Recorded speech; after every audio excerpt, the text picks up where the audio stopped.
Les 7 jours avant le 24 décembre, l'Église entoure chaque soir le Magnificat, le cantique de Marie d'une antienne haut.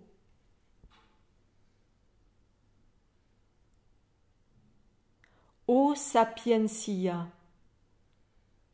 ô Adonai, ô radix, ô clavis, ô oriens, ô rex, ô Emmanuel. Héros, je serai là. Crasse, demain je serai là. C'est toute l'espérance de l'Avent. Dieu vient nous rencontrer, Dieu vient nous sauver. Aujourd'hui, 19 décembre, l'Église chante l'antienne Ô radix.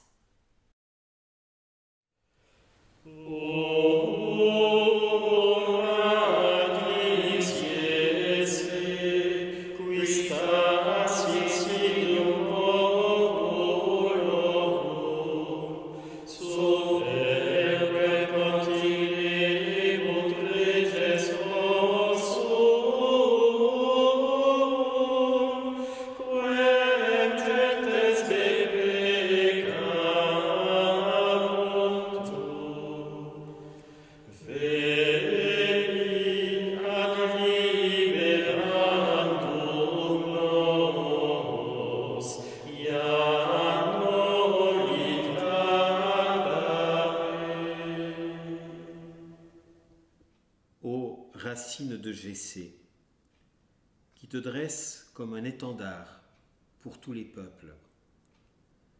Devant toi, les rois resteront bouche bée, les peuples te prieront. Viens nous libérer, ne tarde plus.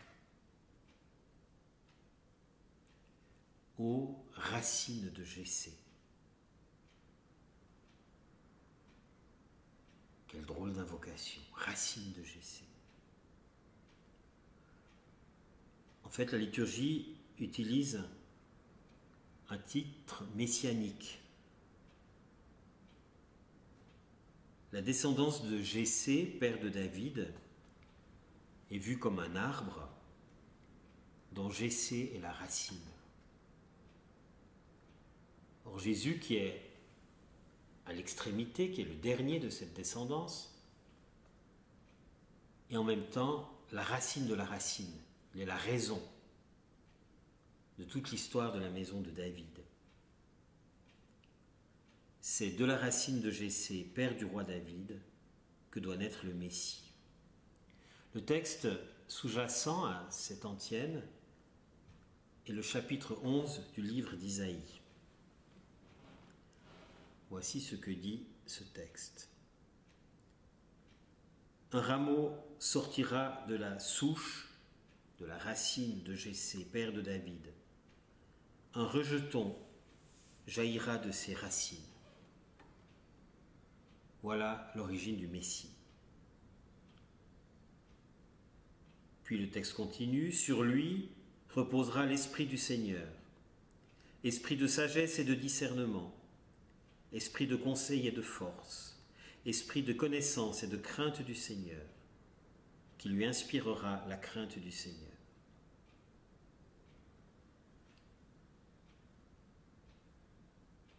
Sur lui, c'est-à-dire sur le Messie, sur celui qui est oint, Messie ça veut dire loin, repose l'Esprit du Seigneur, l'onction de l'Esprit du Seigneur. Messie, le Messie, Jésus, est loin. Loin, L apostrophe O-I-N-T, sur qui repose l'Esprit du Seigneur. Isaïe continue, il ne jugera pas sur l'apparence. Il ne se prononcera pas sur des rumeurs. Il jugera les petits avec justice. Avec droiture, il se prononcera en faveur des humbles du pays. Du bâton de sa parole, il frappera le pays. Du souffle de ses lèvres, il fera mourir le méchant. La justice est la ceinture de ses hanches, la fidélité est la ceinture de ses reins. Il est question ici de l'instauration du règne de la justice que vient établir le Messie. Le loup habitera avec l'agneau, le léopard se couchera près du chevreau, le veau et le lionceau seront nourris ensemble, un petit garçon les conduira. La vache et l'ours auront même pâture, leurs petits auront même gîte. Le lion comme le bœuf mangera du fourrage. Le nourrisson s'amusera sur le nid du cobra, sur le trou de la vipère, l'enfant étendra la main. Il n'y aura plus de mal ni de corruption sur toute ma montagne sainte, car la connaissance du Seigneur remplira le pays, comme les eaux recouvrent le fond de la mer. Le règne messianique dont il est question ici, c'est un règne de paix et de justice, un règne qui est la fin des antagonismes, un règne de concorde. Et finalement, le verset 10, ce jour-là, la racine de Jessé, père de David, sera dressée comme un étendard pour les peuples. Les nations la chercheront et la gloire sera sa demeure.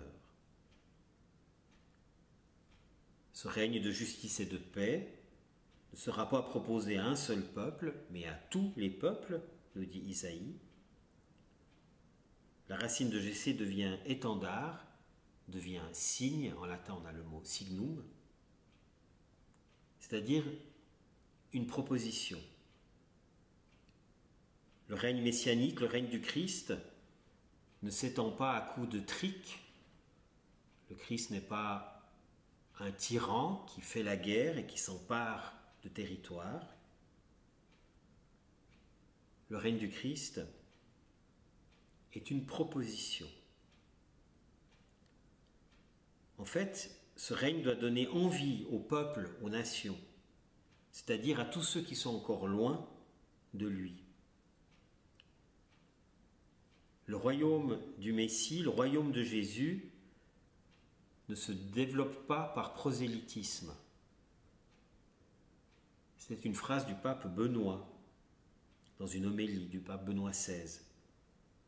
Il nous disait, le règne de Dieu ne se développe pas par prosélytisme, mais plutôt par attraction.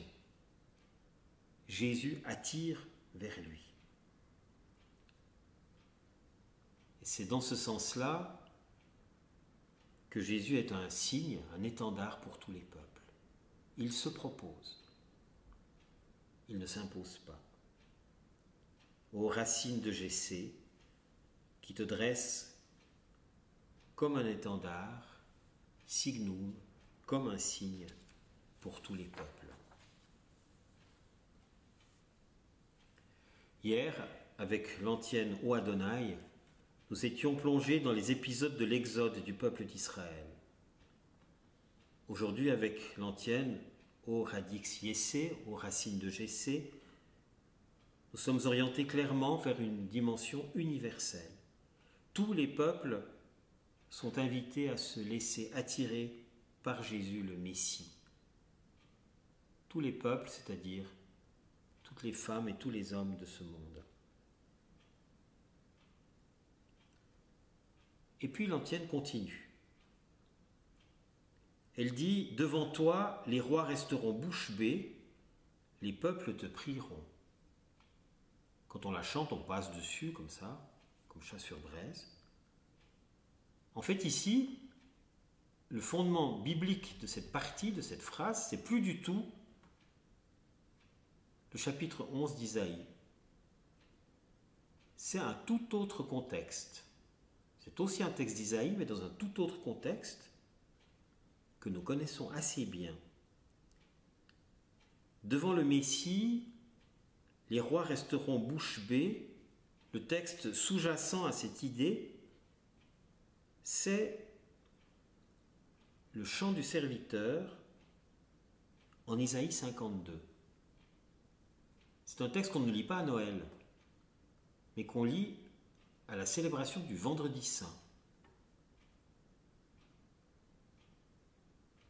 Relisons-le à partir du verset 13. Mon serviteur réussira, dit le Seigneur, il montera, il s'élèvera, il sera exalté. La multitude avait été consternée en le voyant, car il était si défiguré qu'il ne ressemblait plus à un homme. Il n'avait plus l'apparence d'un fils d'homme. Il étonnera de même une multitude de nations. Devant lui, les rois resteront bouche bée, car ils verront ce que jamais on ne leur avait dit. Ils découvriront ce dont ils n'avaient jamais entendu parler. Les rois resteront bouche bée devant le serviteur souffrant, qui est si défiguré qu'il ne ressemble plus à un homme. Comme ça, l'air de rien, sans nous avertir d'aucune façon, l'antienne nous fait entrer dans le mystère de la croix. Ce n'est pas un roi guerrier tout-puissant qui fait taire les rois de la terre, c'est le Christ, le Messie souffrant, élevé sur la croix, exposé au regard de tous, certes, mais non pas imposé. C'est un nouvel ordre. C'est le renversement de la toute-puissance. Le royaume proposé, c'est le royaume du Christ crucifié, c'est-à-dire aimant jusqu'au bout de lui-même, sans rien garder pour lui.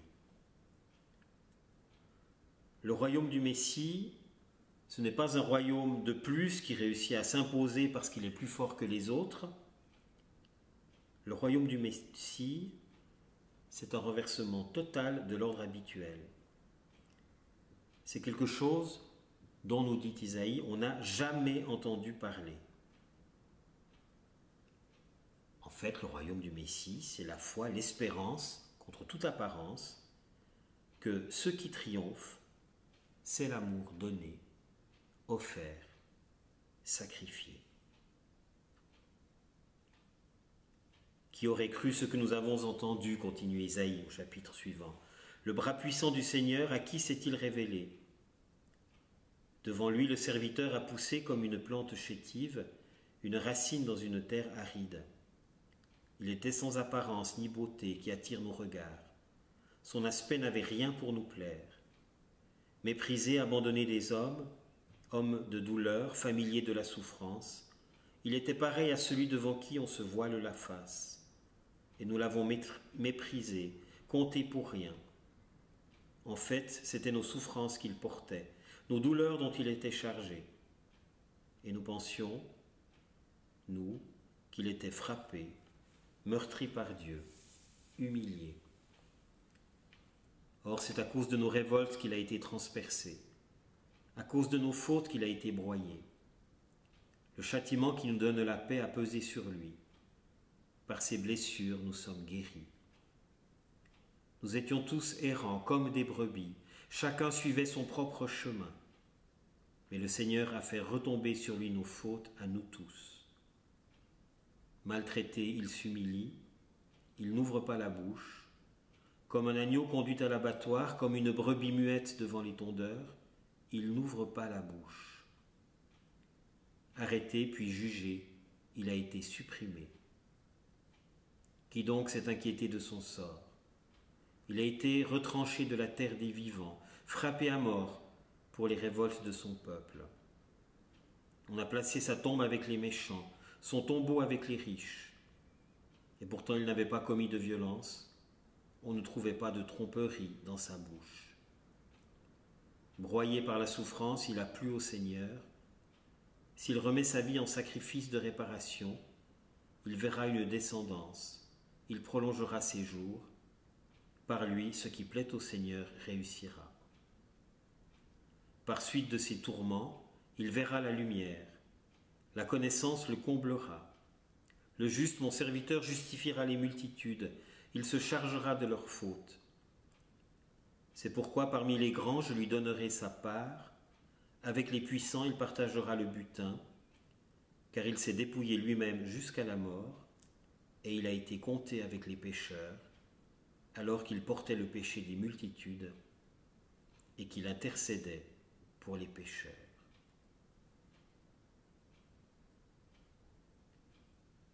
C'est ce Messie-là, et pas un autre. C'est le roi de ce royaume-là que nous implorons avec toujours plus d'insistance dans le Maranatha, le viens, exprimé par l'antienne de ce jour. Viens nous libérer, dit l'antienne, ne tarde plus. Ce cri du cœur, l'on demande au Seigneur de se hâter dans son œuvre de libération. Ici, la libération demandée sonne d'une manière toute particulière. On l'a compris, celui devant qui les rois restent bouche bée, c'est le serviteur souffrant, le Messie humilié. Du coup, viens nous libérer, ne tarde plus, cela signifie, viens nous libérer de toute volonté de puissance dans nos rapports les uns avec les autres. Viens nous libérer de toute volonté de puissance jusque dans notre témoignage de chrétien. C'est de l'amour donné, offert, sacrifié que nous devons témoigner. C'est de l'amour donné, offert, sacrifié que nous devons vivre. Le mystère de Noël nous introduit à cela et pas à autre chose.